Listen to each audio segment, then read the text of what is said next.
হতাশ অভিমান হচ্ছে, কান্না পাচ্ছে খুব, ভাবছেন সবকিছু শেষ হয়ে গিয়েছে, চারিদিকে কেবল অন্ধকার দেখছেন, চোখের সামনে সকল প্রত্যাশা ধ্বংস হতে দেখছেন, সবাই মুখ ফিরিয়ে নিচ্ছে, যা চাচ্ছেন তা ঠিক মতো পাচ্ছেন না, সবাই কেমন জানি দূরে সরে যাচ্ছে। ভাবছেন আপনি অসম্ভব কিছু চাচ্ছেন, তাই দোয়া কবুল হচ্ছে না, দোয়া করেও কোনো লাভ হচ্ছে না, তাই ভাবছেন দোয়া করা ছেড়ে দিবেন। রবের প্রতি অভিযোগ করছেন দোয়া কবুল হচ্ছে না দেখে, আসলে আপনি ভুলেই যাচ্ছেন আপনার রবের ক্ষমতার কথা।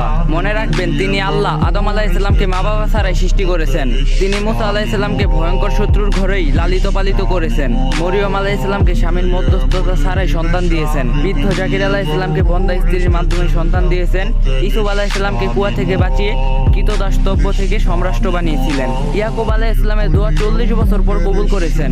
এভাবে তিনি আপনার চারপাশে প্রতি মুহূর্তে হাজারো অসম্ভবকে সম্ভব করেছেন। তিনি নিশ্চয়ই আপনার দোয়া কবুল করে নেবেন। ভুলে যাবেন না তিনি বিশাল আরশের মালিক। তার কাছে অসম্ভব বলতে কিছুই নেই। নিশ্চিতভাবে আপনি সঠিক সময় সবকিছু পেয়ে যাবেন ইনশাআল্লাহ। শুধু ধৈর্য ধরুন, তার উপর ওয়াকুল করুন এবং তার কাছে চাইতে থাকুন।